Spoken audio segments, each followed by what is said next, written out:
My heart didn't just drop, it seized up like an engine block in a January blizzard. One minute I was scraping ice off the rigging under the blinding glare of our deck lights.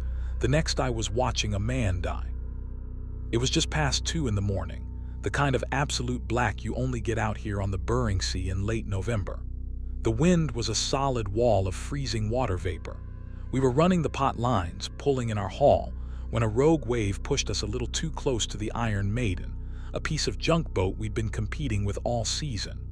They were maybe 30 yards away, pitching hard in the swell, their deck lights swinging like crazy spotlights. I saw the flicker of movement, 3 shadows on their stern, 2 guys holding a third guy down. I thought maybe it was just a fight over a share, the usual stuff when the sleep deprivation gets bad and the money's low. Then one shadow raised something long and dark, not a wrench, not a coil of rope. And then it went down, hard, again and again. The dark shadow, the one doing the hitting, was their skipper, a hulking bastard named Anton. The victim didn't even scream. He just gave one wet, guttural sound that the wind tried to swallow, and then Anton's 2 goons heaved the body over the rail. It hit the black water with a dull, sickening thwump and vanished, just like that. I froze, literally, gripping the rail of the Sea Wolf. My breath caught in my throat, a thick white cloud in the cold air. My skipper, old Manos, was in the wheelhouse, focused on the winch. Nobody else was topside. I was the only witness. Did they see me? The thought hit me like a splash of glacial seawater. Their lights were bright, but the fog and the spray were thick. I immediately ducked behind a stack of crab pots, the metal cold through my heavy gloves, and forced myself to breathe slow. For a long minute, I didn't move. The Iron Maiden pulled away, her engine a low, distant growl disappearing into the spray. They weren't looking back. They didn't even slow down. They just dumped a man and went back to fishing. What do you do now? That was the immediate, terrifying question.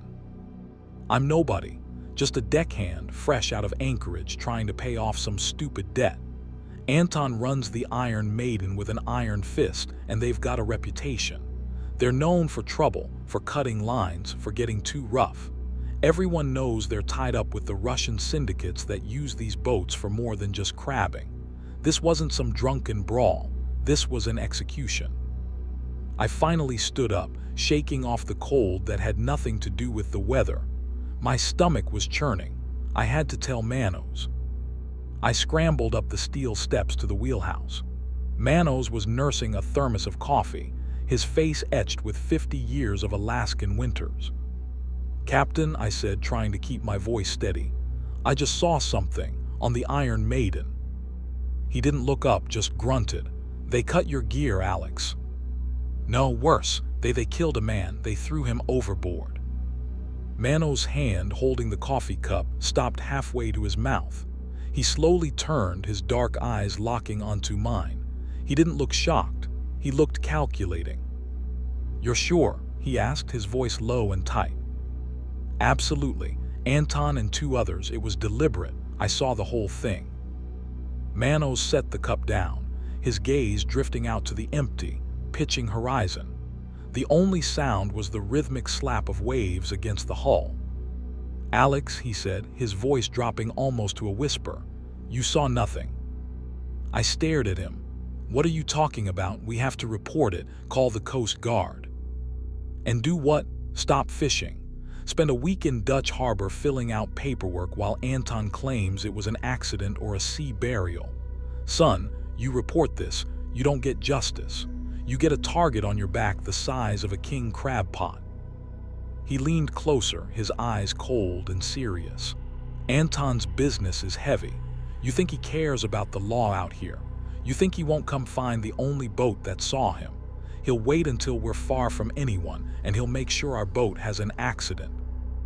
The fear, which had been a cold knot, started to spread into a full-body tremor. Manos was right. We were 200 miles from land.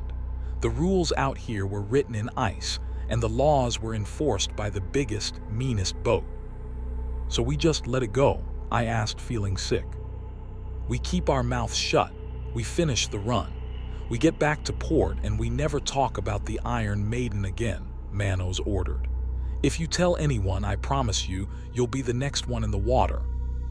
The silence in the wheelhouse was deafening. I felt completely trapped. I had this horrific secret, this moral obligation, but acting on it meant signing my own death warrant and possibly Manos, too.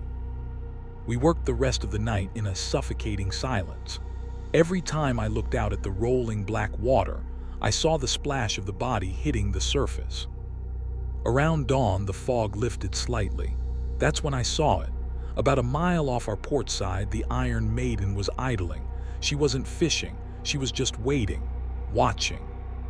Manos saw it too. He didn't say anything, just gripped the wheel tighter. The tension on our boat became a physical thing, thick and heavy as crude oil. "Keep working," Manos muttered. "Don't act nervous, just act like we're trying to beat them to the next line." But we knew. Anton was testing us. He was making sure we understood the rules. He was making sure we hadn't radioed anything in the night. The sun finally broke the horizon, painting the gray sea in a harsh, cold light, but it brought no comfort. I had to go back to the deck, the most exposed place on the boat, to repair a broken shackle. As I worked, I kept glancing over. Was Anton watching me through binoculars? Did he recognize me from the distance? Did he wonder why I'd been near the rail at that exact moment? The Iron Maiden followed us all day. They didn't come closer, they didn't radio us, but they were always there. A dark, constant shadow on the edge of the world. Every hour that passed, my paranoia intensified. If they know I saw them, are they just waiting for the right moment? For night to fall again? Around 5 p.m., the weather turned nasty again. The waves started building and a sleet storm moved in, reducing visibility to nearly zero. This was our chance or our doom. "We're changing course," Manos yelled over the wind. "We're running hard for the next 20 miles. We need to lose that shadow before the moon sets." As the sea wolf pitched and yawed violently, I went below to grab a new coil of rope. Down in the cramped, humid storage area, something made me stop. A smell. Not diesel, not fish. Something metallic, like old blood. I looked around, my flashlight beam shaking. Tucked behind a stack of life vests, I saw a small, rusted latch in the metal wall I'd never noticed before. Curiosity stupidly took over. I pulled the latch. It was a hidden compartment. Inside, there was a heavy-duty Coast Guard survival suit, but wadded up inside the hood, I found a small, Ziploc bag. Inside the bag was a laminated card. It was an old fisherman's ID. The photo was a young, smiling face with a wild, dark beard. The name, Dmitry Volkov. Was this the man they threw over? And why was his ID hidden on our boat? My blood ran cold again. Dmitry Volkov. I'd heard the name. He was a deckhand who'd vanished off the Iron Maiden last spring. Everyone assumed he'd been swept overboard in a squall, but his ID was right here on the Sea Wolf. I suddenly remembered a rumor. Volkov was Anton's cousin. Volkov was the one who was supposed to report back on the syndicate's activities, not the one being killed. A chilling realization struck me. What if Manos wasn't just afraid of Anton? What if he was involved? What if he knew Volkov and was supposed to protect him, or worse, was part of the setup? The boat suddenly slammed into a massive wave, throwing me against the bulkhead. The door to the storage area burst open, and Manos was standing there, his face pale, his eyes wide. "Alex, what are you doing down here? Get back up, we're taking water." I quickly jammed the ID card into my pocket and snapped the latch shut, my heart hammering against my ribs. "Just checking the bilge pump," I lied, scrambling up the ladder. But Manos' eyes were locked onto my pocket, and the heavy throb of the engine suddenly didn't sound like protection. It sounded like a countdown. Now I had two secrets, a murder I witnessed and the evidence that my own captain was tied to it. Which one of them was more dangerous to me in the coming Alaskan night? Story 2. The darkness isn't just an absence of light out here, 80 miles from anything, perched in this rickety fire lookout tower. It's a physical presence. It's a pressure. It's been 3 weeks since the sun last touched the horizon, and the eternal navy blue twilight of the Alaskan winter has started to chew on the edges of my sanity.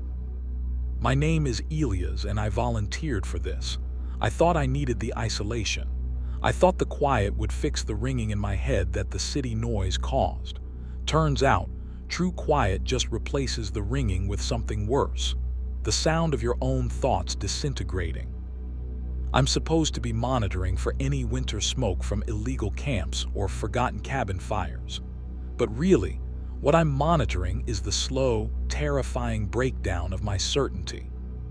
The first 10 days were peaceful, boring even. I chopped wood, listened to the static-filled shortwave radio, and read through all the battered paperbacks I brought. Then the wind came. Not a breeze, but a continuous 3-day howl that rattled the glass in the tower so violently I thought it would shatter.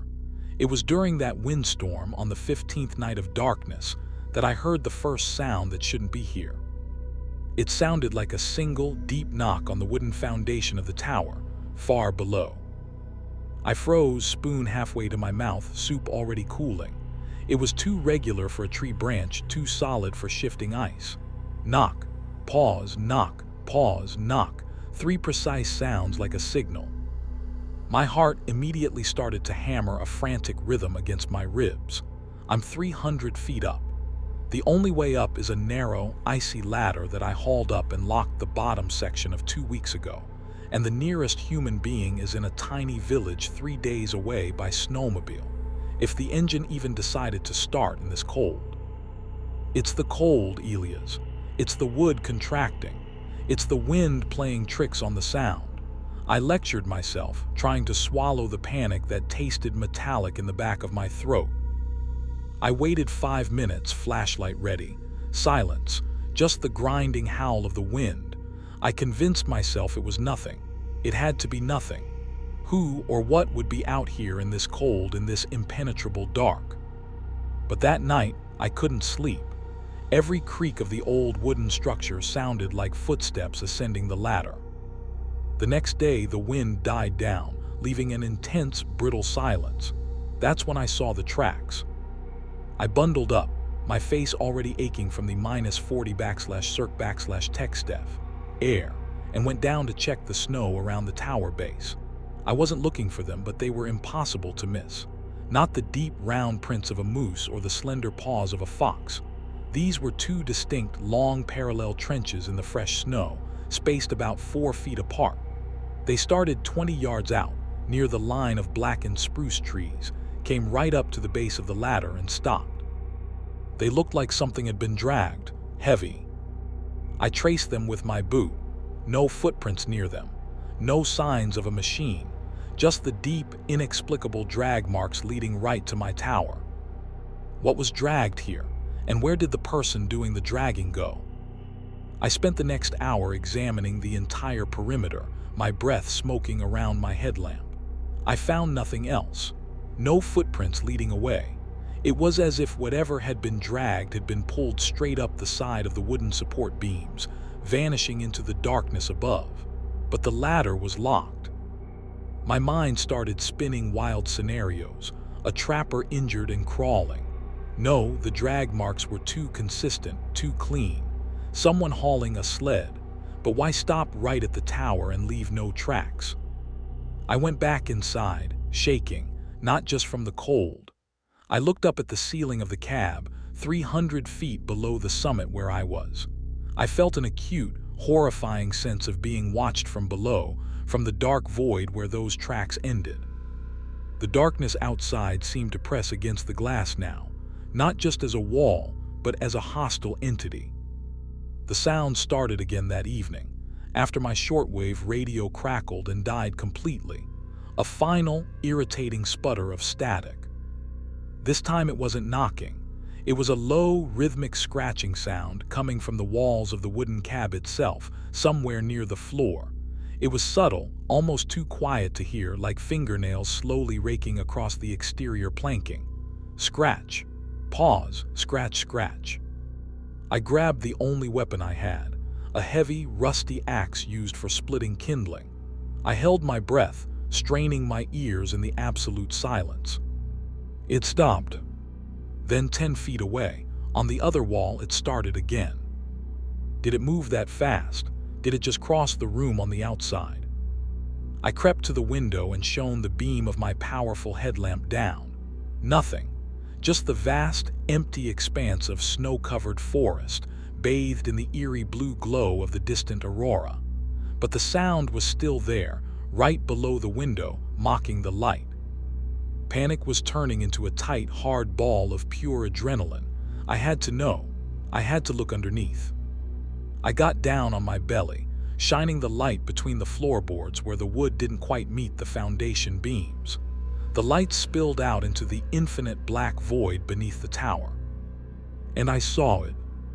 Not a person, not an animal, but a faint, wet streak of crimson painted on the interior side of one of the massive wooden supports, right where the scratching had been the loudest.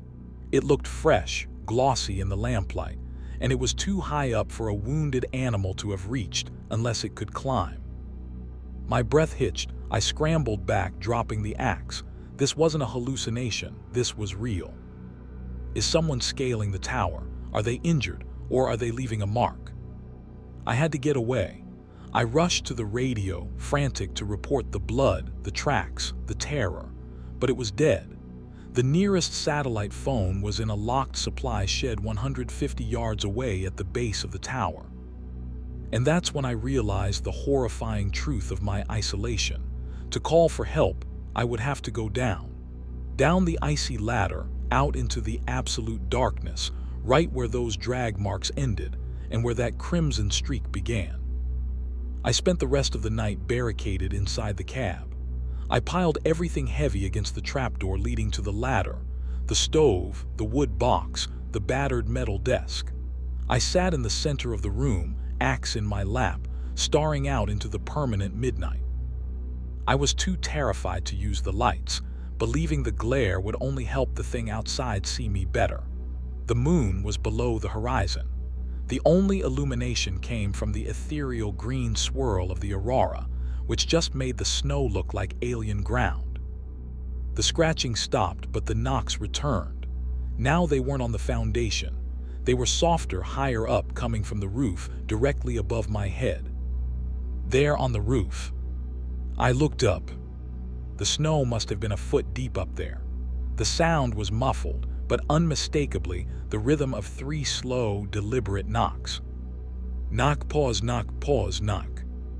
This was not a person playing a trick.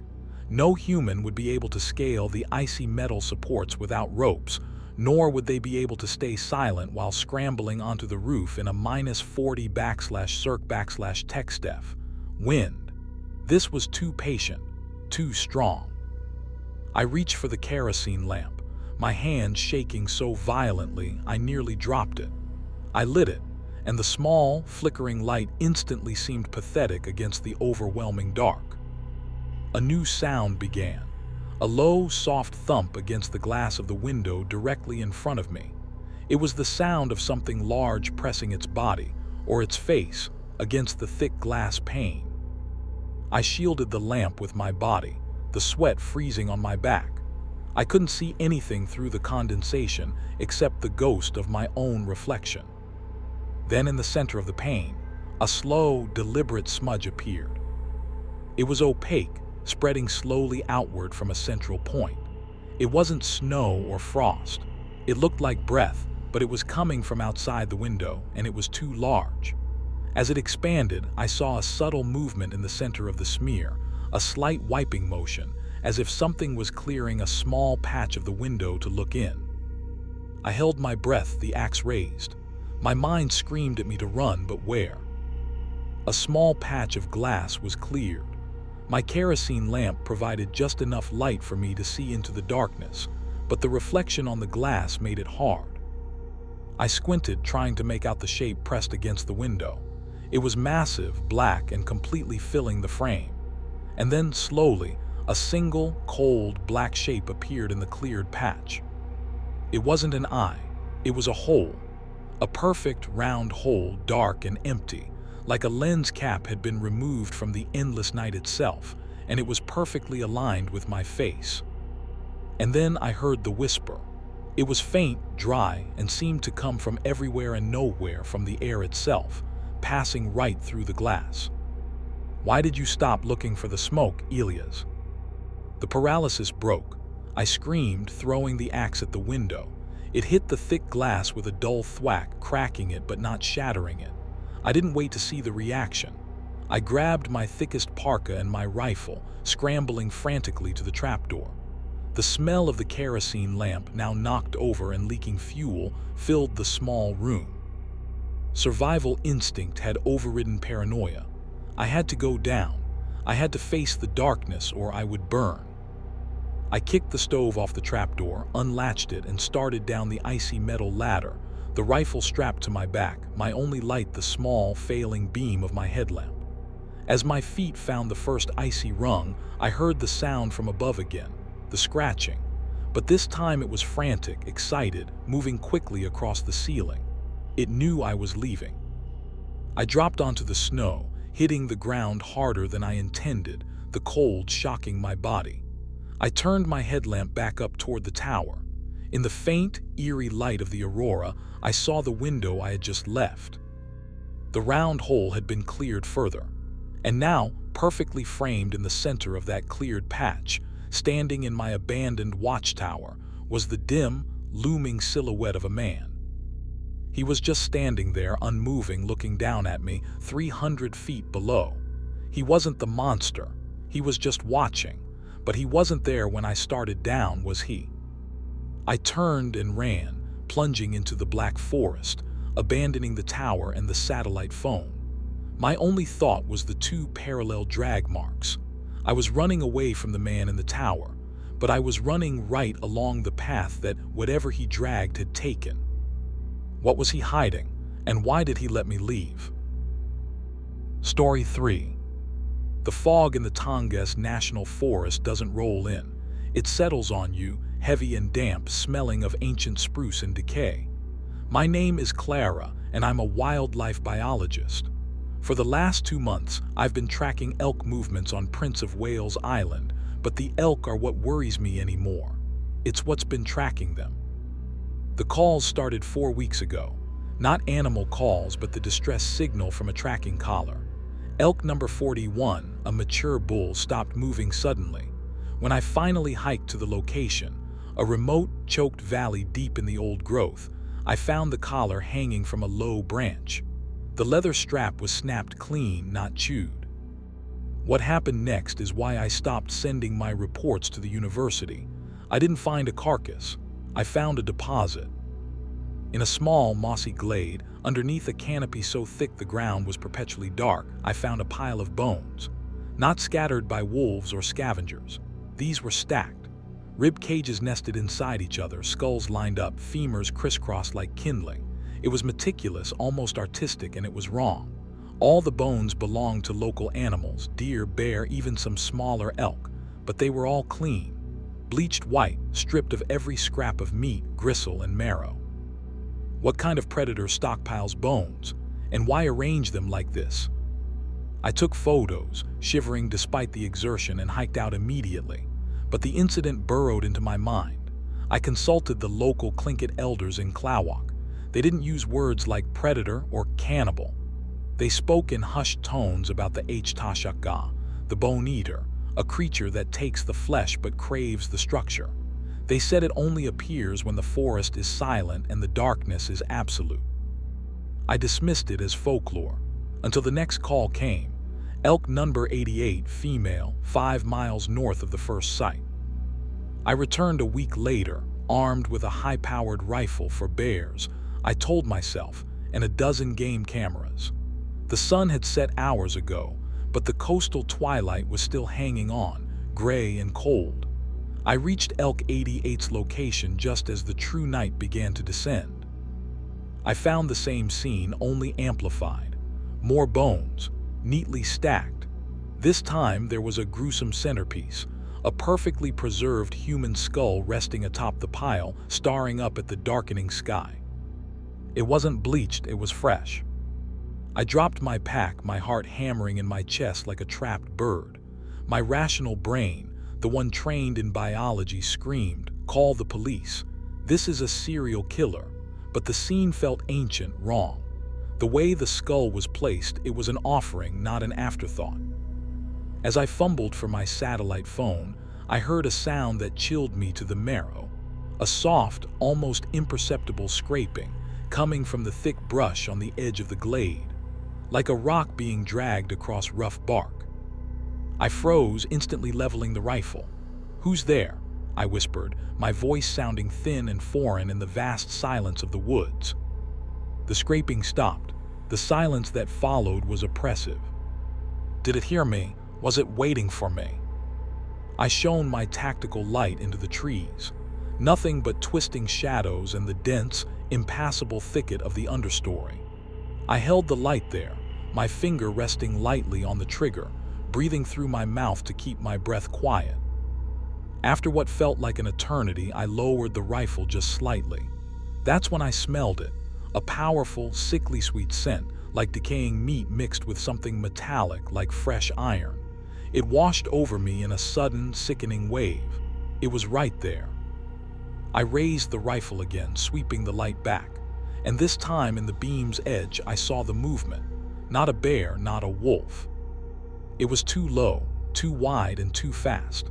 A thick, dark shadow low to the ground, moving rapidly around the edge of the glade.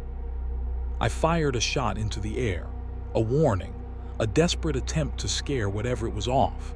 The sound of the rifle blast echoed and died instantly, swallowed by the dense trees. The thing didn't run. It stopped moving, but the scraping noise resumed, now faster, more agitated, coming from the shadows behind me.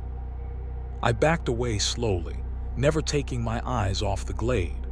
I needed to reach my pack and get the GPS coordinates recorded, and then I needed to run. As I retreated toward the dense spruce line, my foot caught on something slick and uneven. I stumbled, flashlight flying, and landed hard on my side. The rifle skittered away, falling into a depression and disappearing under a bed of ferns. The darkness instantly became a monster. I scrambled on my hands and knees, clawing for the light, but my fingers only found cold, wet moss. The scraping sound was now everywhere, circling me, and I felt the air grow colder, the metallic smell stronger. Then from the darkness just beyond my reach, I heard a new sound, a sound that made my skin crawl, clicking. It wasn't a mechanical click. It sounded like bone on bone.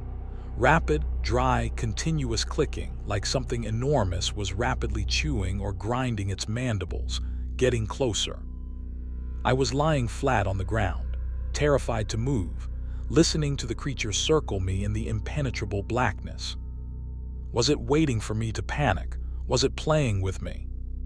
My fingers finally brushed against the cold metal of the flashlight. I snatched it up and pointed the beam, wildly sweeping it in front of me. The light caught it, just for a terrifying second. It was about the size of a black bear, but it wasn't fur. Its body was a mass of knotted, glistening black cartilage and exposed white bone. It moved with a strange, undulating gait, low to the ground, its limbs disproportionately long and ending in terrible, shovel-like claws that explained the scraping sound. But its head was the nightmare. It was nearly all skull, long and tapering with no apparent eyes, just a smooth, horrifying dome of bone.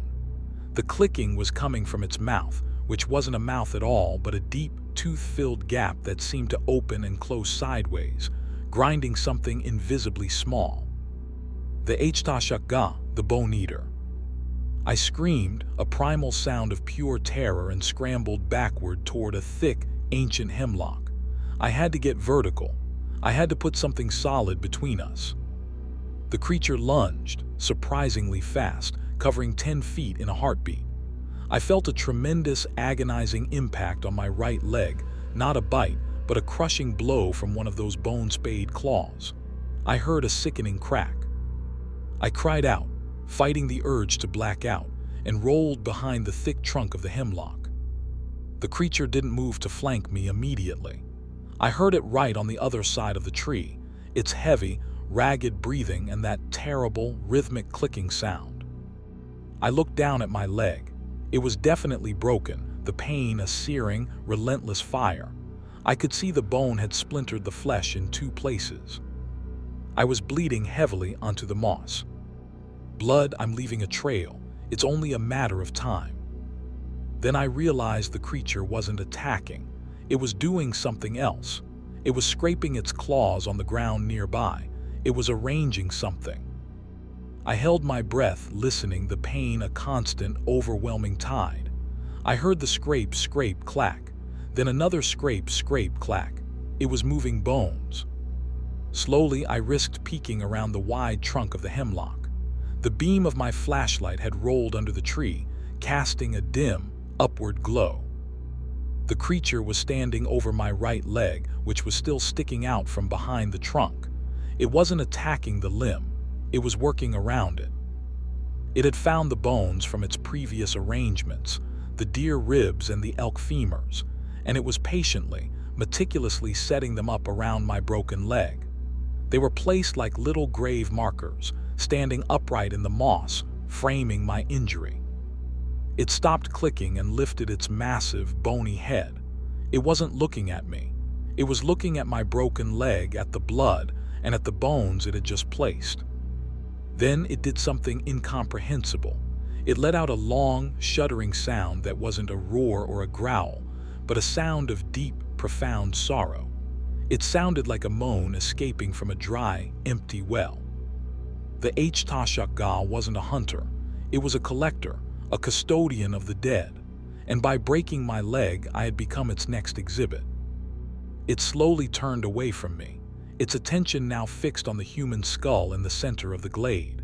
It picked up a smooth, white femur from the pile, and with a terrible, silent dignity, began its slow, scraping walk back toward the center of its awful bone garden, leaving me alive but marked. Why did it spare me? Is it waiting for me to die naturally? What does it want with my skeleton? I knew I had to crawl. I had to reach the satellite phone in my pack and call for help before the dawn, before the bone eater finished arranging its collection, and decided the fresh meat was ripe enough to begin the slow, meticulous process of getting to the structure underneath. Story 4. The air up here in the Brooks Range is so clear it hurts your eyes, even in the permanent twilight of late afternoon. My name is Harper and I fly cargo. Medicine, mail, fresh produce, whatever the remote villages on the North Slope need.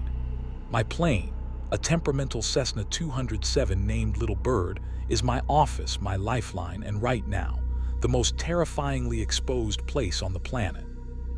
I had just landed at the gravel strip outside a tiny place called Nuvuk. It was a routine drop, 30 crates of supplies and a few hundred pounds of diesel. I was racing the weather. A serious blizzard was forecast to slam the passes by midnight. As I was chaining down the Little Bird for a quick refuel, I noticed the tail of the plane looked wrong. I ran my gloved hand over the rudder stabilizer. A section of the aluminum skin, near the attachment point, was slashed. Not torn by a rock during landing, but deliberately, cleanly cut, almost like someone had scored it with a box cutter and then pried it open. It was big enough to compromise the stability of the rudder once I hit turbulence.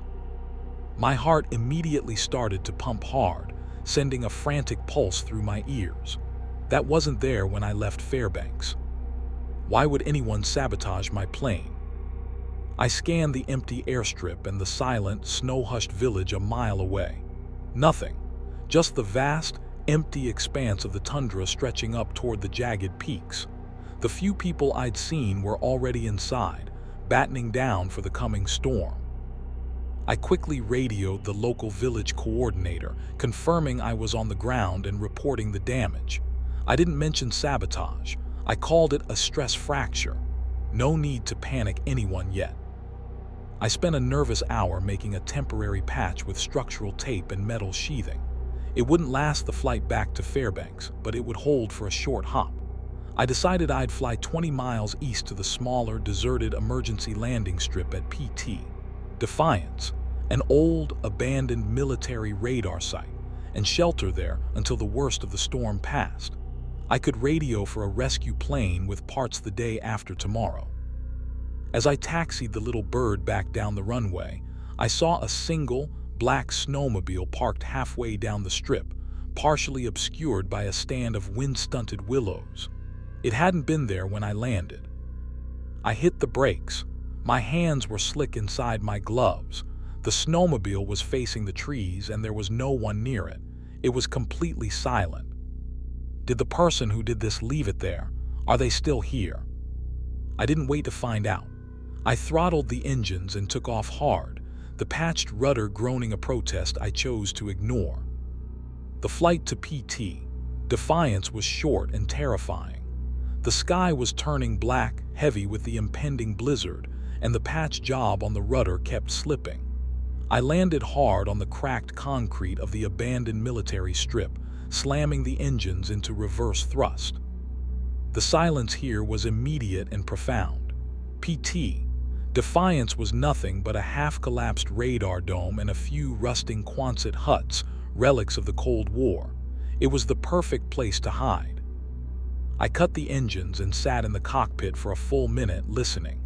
The wind was starting to whip, bringing the first stinging pellets of snow. I had to move. I grabbed my survival gear, a flare gun and my rifle, and sprinted for the nearest hut, a small, windowless concrete structure used for communications. The inside was a mess of rusted equipment and moldy insulation, but it offered solid protection. I checked every corner, empty. I hauled a heavy metal cabinet across the doorway, securing myself inside. I tried the satellite phone, nothing but a dead line. The storm must have already taken down the tower lines 50 miles south. I was officially cut off. I looked down at the floor, shining my lamp. More evidence. The floor, covered in a fine layer of dust and dried lichen, had fresh footprints. Large, heavy boot prints, not mine.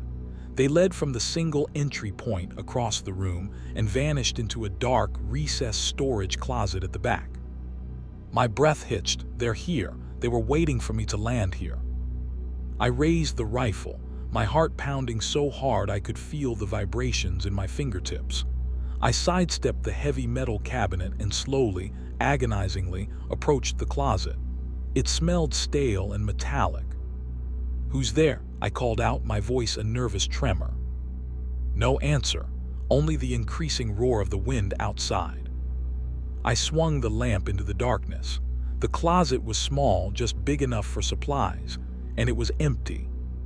But wait, there, tucked against the back wall, was a coil of new, heavy-duty rope, the kind used for securing heavy cargo, and a large, empty canvas bag.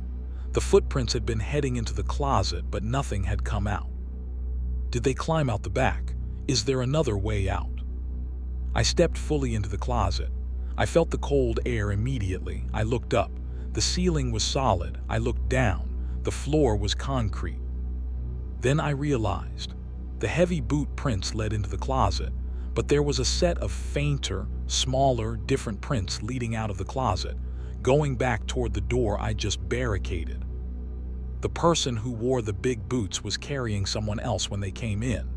Then they dropped their cargo, changed their footwear, and left. I checked the floor again, frantically shining the light. My stomach lurched. Embedded in the gritty dust, right where the heavy prints seemed to pause, was a small, unmistakable object, a child's wooden block. It was painted bright red, with the letter J crudely etched into one side. This wasn't about me or my cargo. This was about whoever was here before me. Someone had been held here, and someone had come back for them. The full blizzard hit then. The roar was deafening, a physical battering against the concrete walls. The lights went out. I was plunged into absolute, crushing darkness, relying only on the small beam of my flashlight. I was no longer hunting an intruder. I was inside a predator's nest. I moved away from the door, crouched low, trying to process the horrifying sequence of events. Someone was kidnapped, held here. The kidnapper slashed my plane to ensure I'd land at this exact, remote, abandoned strip, and then they left. But why? Suddenly, I heard a sound over the shrieking wind, not from inside, but from outside the concrete wall near the roof line. It was a slow, deliberate scrape, scrape, scrape, the sound of someone climbing the outside of the building. The building had no windows at my level, but it had a vent shaft near the ceiling. It was too small for a man, but not for a surveillance camera or maybe a gas line. The sound stopped right above me. A second later, a beam of light sliced through the darkness from the ceiling vent. It wasn't a headlamp. It was a faint, narrow red dot, a laser pointer. It swept the room slowly, methodically. They didn't leave. They just climbed out to the roof to watch me. I flattened myself against the wall, trying to become one with the shadows. The red dot swept past me, hesitated, and then moved on, resting on the closet where I had found the evidence. A voice, muffled by the wind and the concrete, came through the vent. It was distorted, but clearly mechanical, like it was being broadcast through a small radio or cheap walkie-talkie. "Hello, Harper, you should have kept flying." My breath caught in my throat. How did he know my name? "The patch won't hold. You are a good pilot but a poor witness. You found the gift. Now you will learn why you are here." The voice was cold, flat, utterly emotionless. I realized I wasn't the target to be eliminated. I was bait. I was meant to find the evidence, the rope, the bag, the child's block, and then call it in, attracting the authorities here. But why? The red dot suddenly snapped back to me, finding my face even in the near-total darkness. "The snowmobile is running low on gas, Harper. I need your fuel. But before I take it, you are going to tell me who you told about the damage to the little bird." The man on the roof didn't just want to hide his crime. He needed my plane's fuel, and he was convinced I had already started the chain of discovery. He was going to come down. He was going to use me to finish his escape, and then he would leave me for dead in the blizzard. I slowly, silently, reached for the flare gun, my fingers white against the cold steel. The metal cabinet was still blocking the door, but the vent was his entry point. He was exposed up there, but I was blinded down here. How do I lure him in, or how do I get out without him seeing me move toward the plane? And if I fire a flare, will it attract the wrong kind of attention? The red dot held steady on my face, the man on the roof waiting patiently, listening to the roar of the wind. I knew I had seconds before he dropped through the vent shaft, and when he did, I wouldn't be able to distinguish the hunter from the shadow. Story 5. The air in Anchorage smells like jet fuel and bad decisions, even in the middle of winter. My name is Jake Thorne. I used to wear a state trooper badge.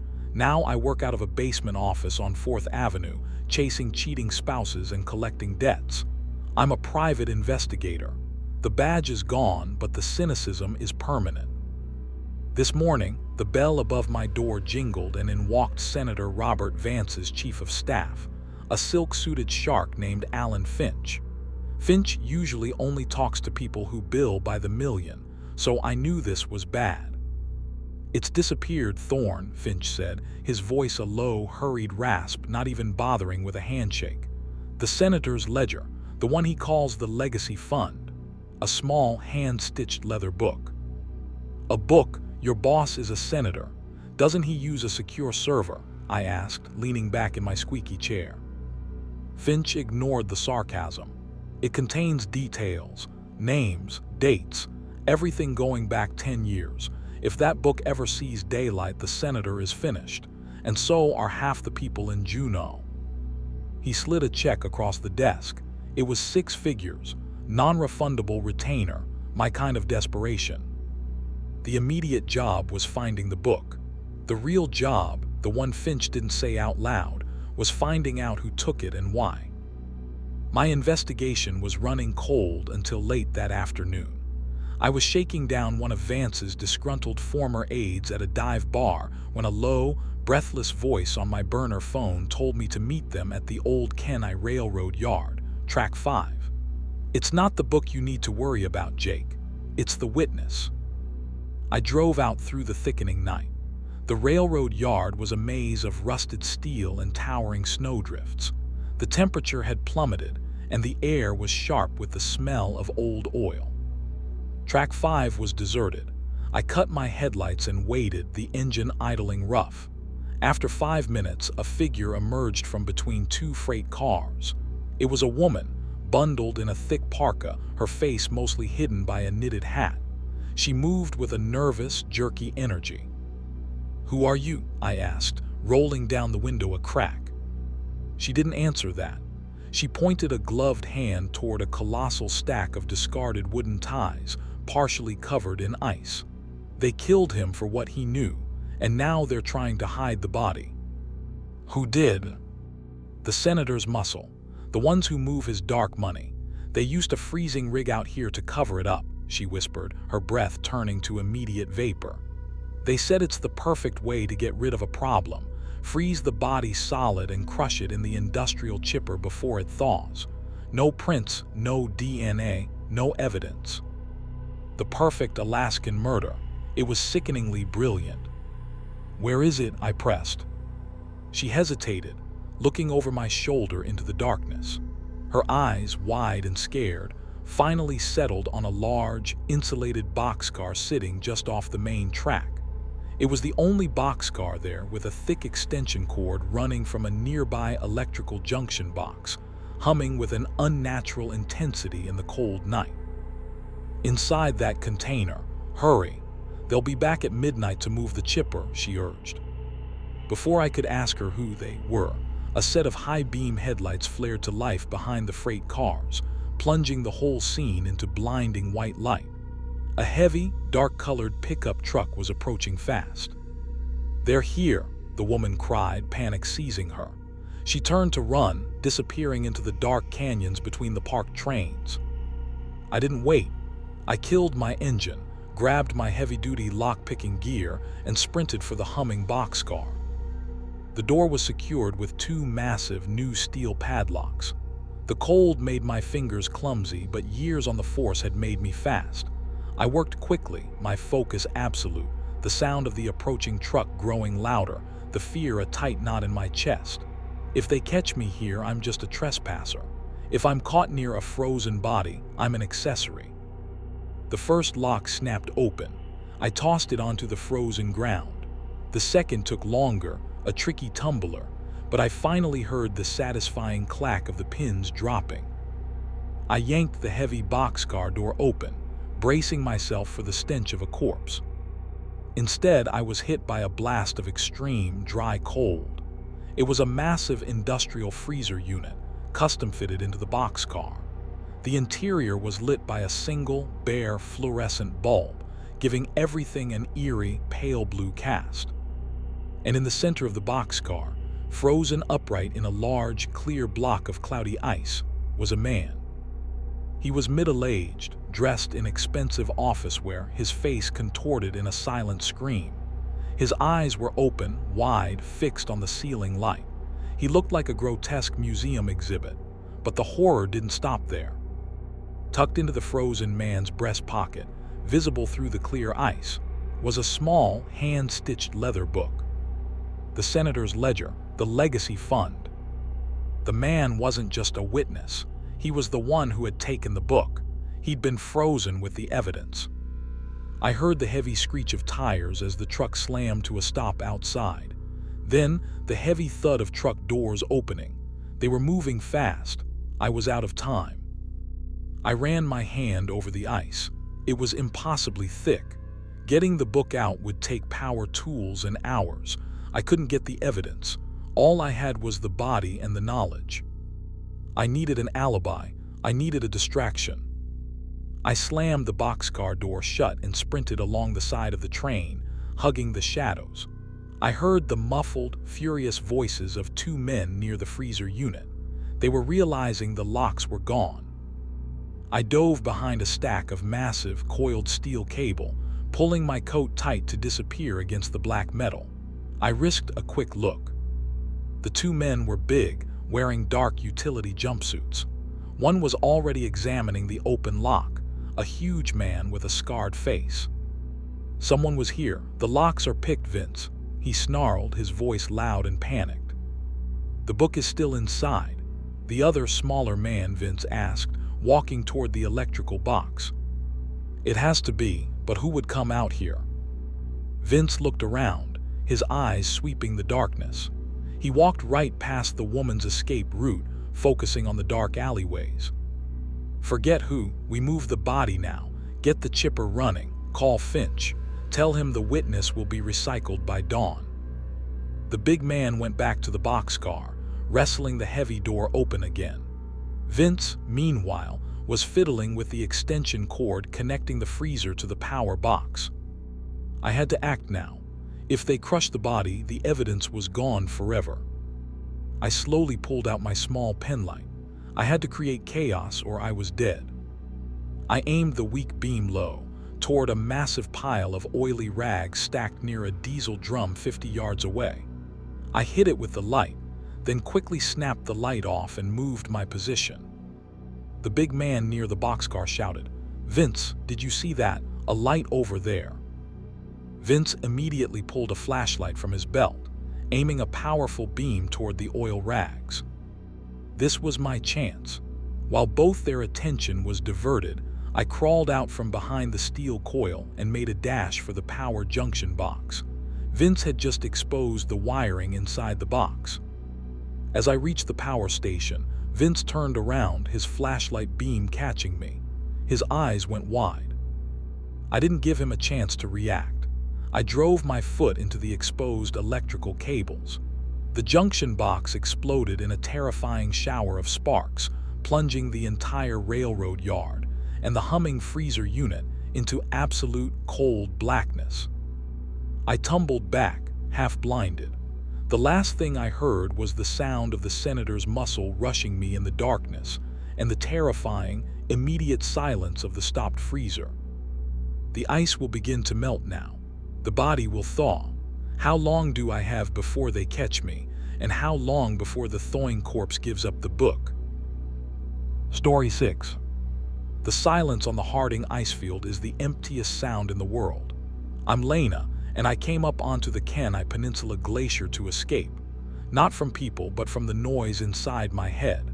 I'm an amateur mountaineer, and the routine, the cold, the risk, the vast white emptiness is usually what centers me. Until yesterday. I was crossing a narrow snow bridge over a deep crevasse about 3,000 feet up. I was clipped in, moving slow when the snow bridge shuddered, then simply vanished. I plummeted 50 feet before the rope snapped taut, the shock of the fall slamming the breath out of my lungs. The harness held, but the impact against the icy wall was savage. I hung there, spinning slowly in the blue-green void, staring up at the slit of daylight. I had broken my leg badly, and my head felt like it was splitting open. I managed to self-rescue, pulling myself up with a desperate, agonizing effort. It took me 4 hours to crawl out of the crevasse mouth. Now, I'm huddled inside a shallow ice cave I managed to chip out, 3 miles from where I left my main gear cache. It's night now, the glacier radiating a cold that feels prehistoric, and the pain is a dull, relentless thunder. I checked my supplies: half a liter of water, an emergency foil blanket, 3 energy bars, and a faulty compass. The satellite phone was in my main pack, back at the crevasse. I was too injured and too weak to retrieve it. I had to hike out. I splinted my leg with an ice axe handle and heavy tape, but every move sent spasms of nausea through me. The adrenaline was fatting, and a new, more sinister kind of exhaustion was setting in. I decided to wait for dawn. In the meantime, I had to keep my core temperature up and stay sane. That's when I heard the singing. It was faint, high-pitched, and oddly sweet. It sounded like a woman's voice, a lullaby carried on the bone-dry wind. Impossible. I'm the only person on this section of the glacier for 50 miles. I held my breath, straining my ears. The singing stopped. It was the wind, air passing over the ridgeline. It has to be. I closed my eyes, trying to focus on the rhythmic pulse of the pain. The cold was seeping through my boots. I needed to melt snow, or I would start hallucinating from dehydration soon. Then the singing returned. This time it was closer and it was undeniably human. It wasn't a melody, it was just a series of long, drawn-out vowel sounds, wavering and ethereal as if sung through thin ice. I pushed myself up on my elbow, wincing. I pointed my headlamp out of the cave mouth. The beam cut through the dark, illuminating only the endless, ridged expanse of the glacier ice, glimmering under the faint stars. I listened again. The sound seemed to be coming from below me, vibrating up through the ice floor of my cave. Is there another crevasse? Did someone else fall in? I crawled to the edge of my sleeping area and pressed my ear to the ice. The singing was louder here, almost mournful. It felt like the ice itself was whispering. As the night wore on, the singing turned into whispering. Not just one voice, but several, layered on top of each other, forming a cacophony of sound. It wasn't in English or any language I knew, but it felt strangely familiar, like a half-forgotten dream. The oxygen was thin up here and I hadn't had much water. I knew the signs of high-altitude psychosis. I pinched my arm hard, trying to ground myself in reality. Then one voice separated itself from the chorus. It spoke clearly, right near my ear, though I knew I was alone. "Lena, you didn't leave the note." I gasped, scrabbling backwards against the rough ice wall. The whisper was personal, accusatory. The note: before I left base camp, I was supposed to write a trip plan and leave it with the caretaker. I had been in a rush, desperate to get away, and I hadn't written it. Nobody knew exactly where I was. How did it know about the note? Was I hallucinating a genuine fear? I grabbed my ice axe, the only thing that felt solid and real, and stumbled out of the cave. I had to get away from the whispering, away from the ice.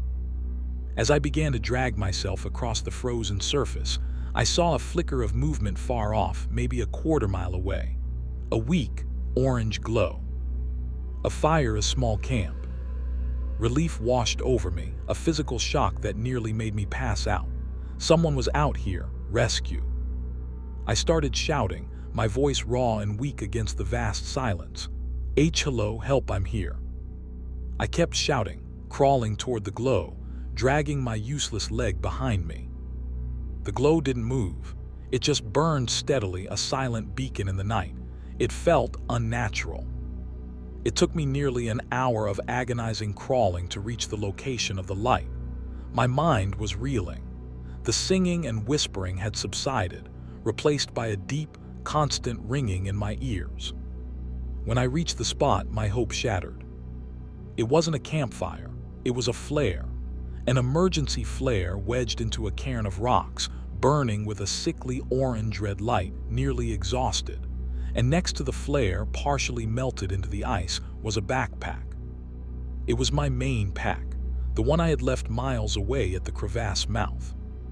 How did it get here? I've been crawling for hours. It would take a healthy, strong person at least 2 hours to move this pack to this spot. Who brought it? I ripped open the pack, adrenaline surging again. The satellite phone was inside, thank God. I grabbed it and flipped it open. The screen was cracked and the battery was dead. Completely, fatally dead. Then I saw something else.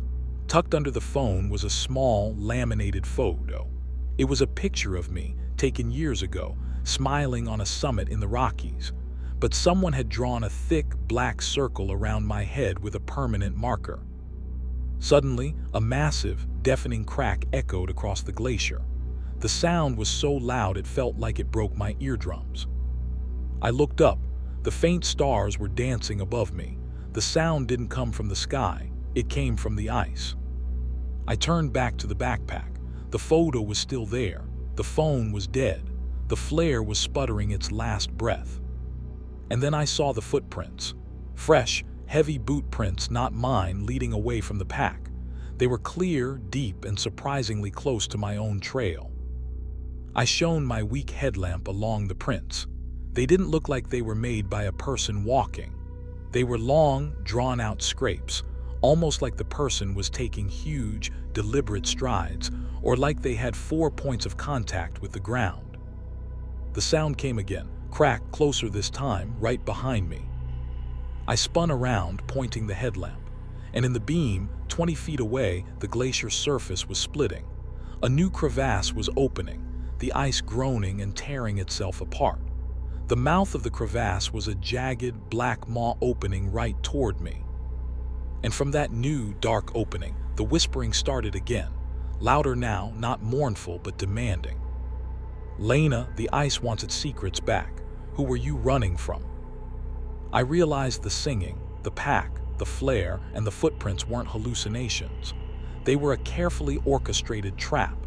Someone had been watching me, waiting for me to break.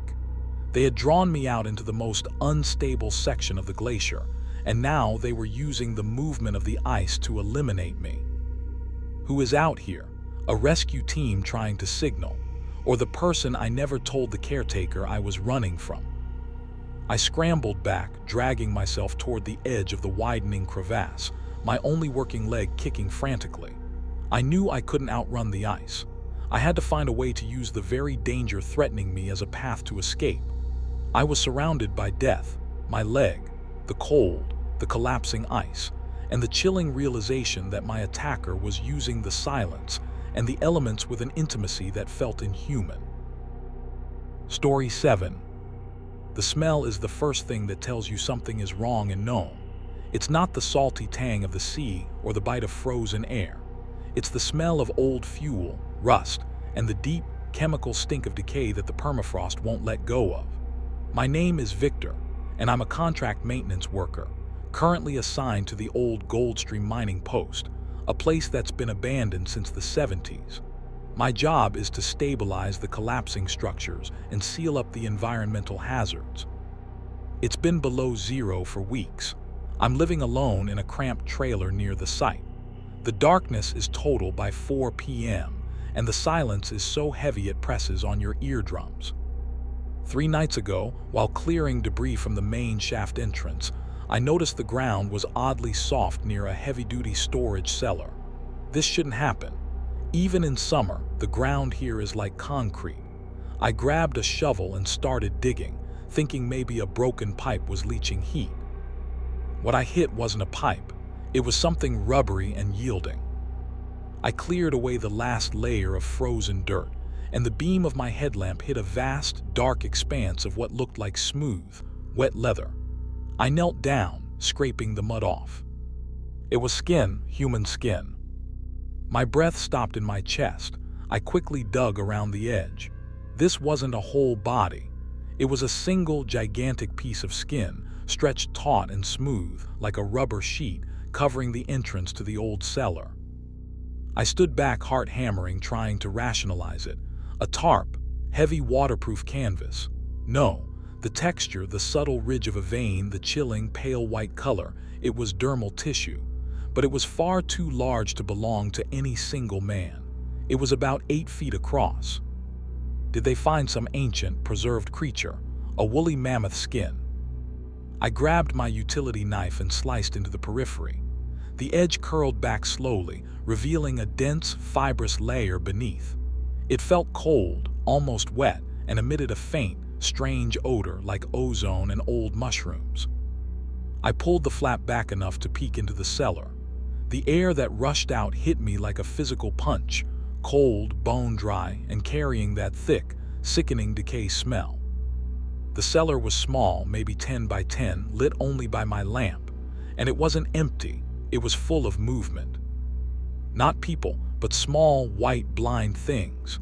They were moving around the perimeter, busy and silent, like giant, albino beetles, scurrying in and out of crevices. They were feeding on something. Then I saw the source of the skin. The skin wasn't a cover. It was part of what was inside. In the center of the cellar, frozen to the floor, was a grotesque, unbelievable structure. It was an enormous sphere of flesh, maybe 6 feet high, encased in a thick shell of crystalline ice. The sphere was constantly moving, shifting its contours slightly, and the massive sheet of skin I'd cut was just a discard, shed from its surface. And covering the sphere, packed tightly together like scales, were hundreds of human teeth. Not bones, just the teeth, implanted randomly into the surface of the flesh. What in God's name is this thing? I didn't call anyone. Fear paralyzed me, but a twisted, horrible fascination kept me rooted. I locked the cellar door and spent the next day trying to find old mining logs, researching local legends. Nothing.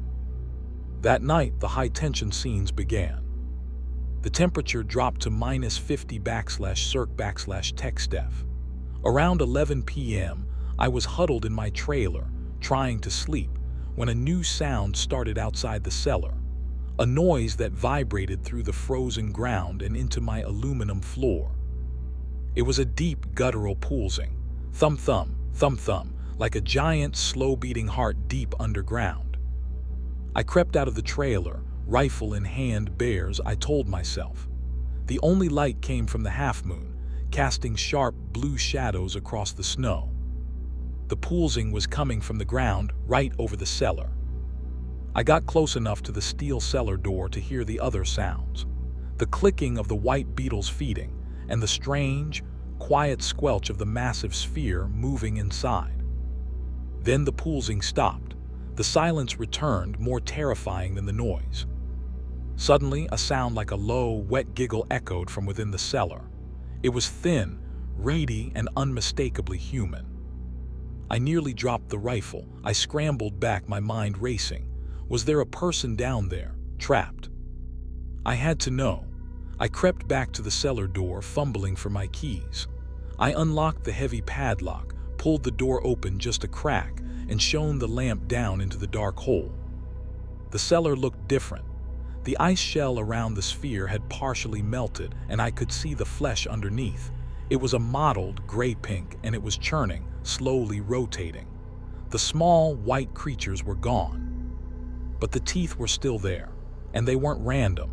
They formed a pattern on the front face of the sphere, a huge, grotesque, and impossible grin. And just above that line of teeth, two massive, gelatinous eye shapes had swelled into existence on the flesh, staring directly up at the small crack of light from the doorway. The eyes were milky white and ancient, and they blinked. It's not trapped, it's alive. The deep, low pulsing started again, this time feeling like it was rattling my teeth. The sphere was growing, swelling toward the ceiling, pushing its massive, tooth-covered bulk against the walls of the cellar. Then, from the center of that terrible grin, the air crackled and I heard the voice. It wasn't a whisper. It was a dry, heavy sound like massive stones grinding together, but it spoke in perfect English. "The thaw is coming, Victor. Thank you for opening the door." I slammed the door shut and scrambled to lock the padlock, my hands slick with fear. I didn't run to the trailer. I ran to the main mining office, a small, insulated shed 30 yards away. I found the blasting supplies. Dynamite, not much, but enough. My mind was a blur. This wasn't a biological entity. This was something that had been preserved in the permafrost for millennia, an alien horror woken by my interference. I ran back to the cellar, the dynamite sticks and detonator clutched in my hands. The ground was shaking now with the rhythmic, wet pulse of the thing below. I ripped the massive sheet of shed skin off the ground. The rubbery tissue tore with a horrifying, sticky sound. I found a small, narrow ventilation shaft near the cellar's lip, just wide enough to drop the charge. As I taped the sticks together, I heard the sound of the steel cellar door bending. The hinges were screaming, and the thick metal frame was groaning under immense pressure. I shoved the dynamite down the shaft and started connecting the wires to the detonator. I had seconds. "You cannot stop the process, little one," the grinding voice echoed, louder now, coming right up through the shaft. "We are made of everything you forget. We are the teeth of the earth." The hinges finally gave way. With a terrible metal shriek, the cellar door flew upward like a bottle cap popping off. The colossal sphere of flesh was fully expanded, filling the hole. It was crowned with a terrible, slow, dripping grin of human teeth, and its massive, milky white eyes were fixed directly on me. I smashed the detonator plunger down. The explosion was deafening, tearing a huge, smoking crater in the ground and launching me backward through the air. I landed hard on the frozen dirt, the world spinning in silent agony. I pushed myself up on my elbows, my ears ringing violently. The cold air rushed into the smoking crater. The sphere was gone, pulverized, buried beneath tons of collapsing earth and debris. I crawled to the edge of the crater, coughing on the dust. It was over. Then my lamp beam swept across the snow, landing on a large, dark object about 10 feet from the blast site. It was a piece of the shed skin, torn and singed, fluttering slightly in the cold wind. But beneath it, jutting out from the snow, was a single, perfect human finger. I approached it slowly, my heart sinking with a new, final dread. It wasn't a detached piece of the body I was looking for. It was a whole, fully formed, completely normal-looking human finger. As I stared at it, the finger twitched. Then, slowly, painfully, it curled into a deliberate hook shape, pointing directly away from the crater, out across the endless, empty white tundra. Did I kill it, or did I just scatter the seeds? Is this what it used to lure me in? Story 8. The Alaska Range is a landscape of impossible scale, and tonight, under a sky choked with heavy clouds, it felt like the end of the known world. My name is Owen. There are 3 of us, me, my friend Caleb, and Caleb's cousin, Finn. We've been snow machining for 3 days, pushing hard toward the abandoned mining cabin where we plan to shelter before heading back to the park's highway. We were already in trouble. Finn had flipped his machine crossing a frozen creek, damaging the runners. It was slow going, and the temperature had dropped into a brutal spiral. We were running on fumes, and the blizzard that was supposed to hold off until dawn was spitting the first hard pellets of snow. Around 1 a.m., Caleb, riding point, stopped suddenly. We pulled up alongside him. He was pointing at a cluster of stunted spruce trees off the trail.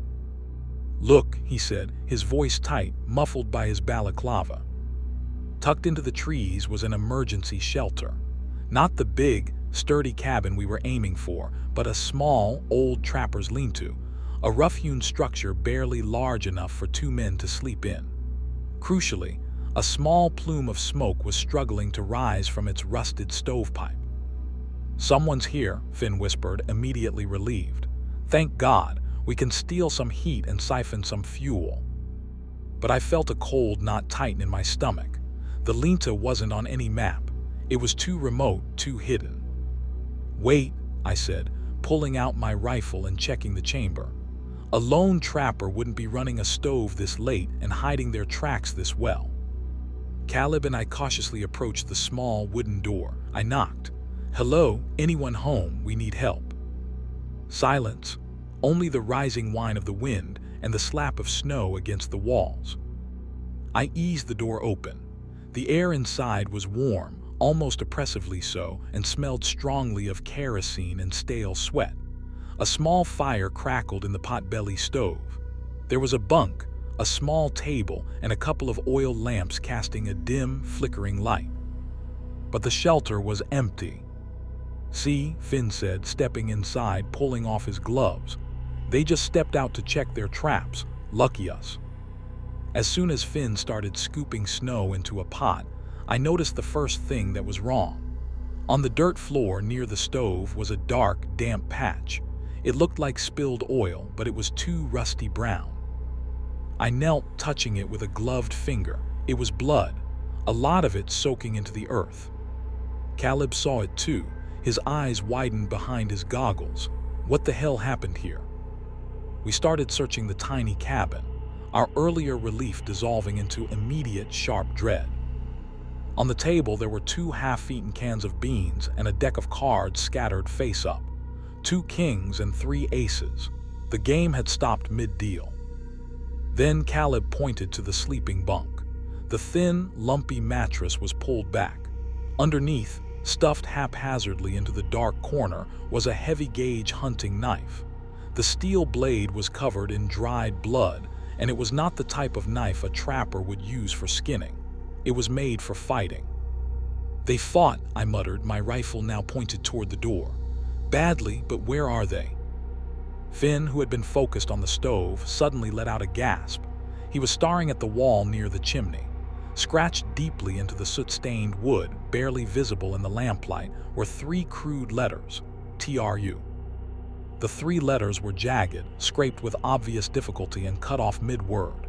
TRU, TRUTH, TRUST. What message? Was someone trying to leave before they were silenced? I looked at Caleb and Finn. We were safe from the storm, but we were locked in with evidence of extreme violence, and the perpetrator could be anywhere. The silence outside, save for the wind, felt like a deliberate lie.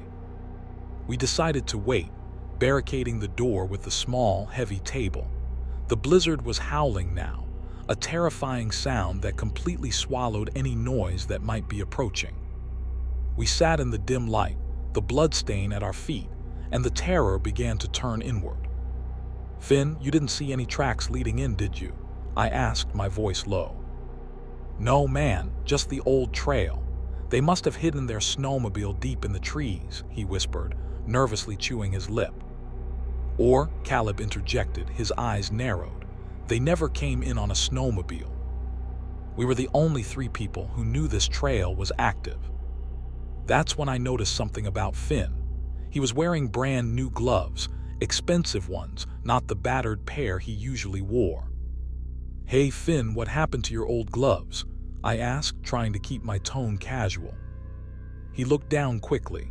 They got soaked when I flipped the machine, left them on the back to dry." But his hands were still shaking, and then I remembered the knife. We had all brought heavy knives, but Finn was a smaller, more specialized blade. The one on the bunk was huge. I moved to the corner where our packs were piled. I opened Finn's pack, fishing around until I found his knife sheath. It was empty. My breath caught. "Finn, where's your knife?" He didn't look up. "Must be lost in the snow, Owen. Look, just forget the knife, okay? Let's just focus on getting fuel." The blood was hammering in my ears. The knife in the bunk was covered in blood. Finn's sheath was empty, and the message scratched in the wood was TRU. Was someone trying to warn a 3rd person about us? Or was one of us the victim and the other 2 the killers? Caleb, sensing the shift in tension, slowly unzipped his parka, giving himself access to the pistol on his hip. "Finn," Caleb said, his voice dangerously soft, "the knife under the bunk, is that yours?" Finn's whole body seemed to seize up. He slowly, deliberately, reached into his jacket pocket. I immediately raised my rifle. But he didn't pull a weapon. He pulled out a small, leather-bound notebook. It was wet and slightly damaged. "No," Finn said, his voice broken. "That knife is mine, but I didn't use it, I found it." He tossed the notebook onto the table. "I didn't lose my gloves in the snow. I found the real cabin, the big one, 2 miles back. It wasn't empty. There were 2 men inside. They were already dead, sliced open. I took this from one of their pockets and ran. I burned my gloves. I took this shelter because it was the only thing I could find that had heat, and I kept driving because you 2 were already too close." The notebook was a detailed log of illegal gold transfer routes through the mountains, the kind of dangerous, high-stakes trade that could easily lead to 2 men being murdered. "I found the cabin," Finn repeated, looking from Caleb to me, his eyes pleading. "And when I saw the way those men died, I realized this wasn't a fight. This was an ambush." The storm outside was a physical thing, shaking the tiny Linta violently. Suddenly, the thin glass in the single, tiny window pane shattered inward with a sickening crunch. I whirled. Rifle raised. No one was there, just the blinding snow rushing in, but someone had thrown something. It was a small, round object wrapped in thick tape, a homemade explosive. Before I could shout, Caleb yelled, "Out! Out now!" He grabbed the table and threw it against the gaping hole in the window. We ripped open the main door and sprinted into the raging blizzard. leaving the tiny, warm shelter for the impossible cold. As we hit the snow, the explosion ripped through the lean-to. The small structure imploded, fire blooming violently into the snowstorm, instantly taking the blood evidence and the knife with it. We scrambled behind the cover of the nearest snowmobile, the roaring wind and the crackling fire now our only company. "They're following the trail," Caleb yelled, his face grim. "They saw the smoke. They were waiting for us to get comfortable." Then I looked at Finn, who was staring past the burning debris, his eyes wide with a new, horrifying realization. "Finn," I demanded, "the notebook, what's in it?" "They're code names," he stammered, pointing toward the burning shelter. "The two dead men, their code names in the log were Ace and King. The cards, 2 kings and 3 aces, left on the table. The killers had not only played a game with the bodies, but they had left a calling card." And then I knew. The message TRU scrawled on the wall was not a warning about trust. It was a code name and abbreviation. "TRU," I whispered. "Is that another code name?" Finn frantically flipped through the damp, heat-warped pages of the ledger. He pointed a trembling finger to the last entry, TRU lead operative cleaner. Last known contact, CAL. I looked at Caleb. His eyes were wide with a terror that wasn't about the blizzard or the fire. It was recognition. "Caleb," I asked, my rifle trembling as I trained it on my friend. Caleb's hand was already on the grip of his pistol. He slowly pulled it out, his face a mask of cold, stark violence. I needed the gold back, Owen. The storm was my alibi. But before he could lift the gun, a single, sharp crack cut through the roaring wind. Caleb staggered, looking down at the dark, wet stain blooming on his chest. He collapsed silently into the snow. I spun, pointing the rifle into the raging whiteout. I saw a dark shape melt back into the thick blizzard, a figure on a snowmobile, already disappearing. A professional, taking out the threat and leaving me as the sole, confused survivor. Was the shooter the real TRU, eliminating the loose end? Did they save me? Or are they just waiting for the storm to stop so they can come back for the last witness?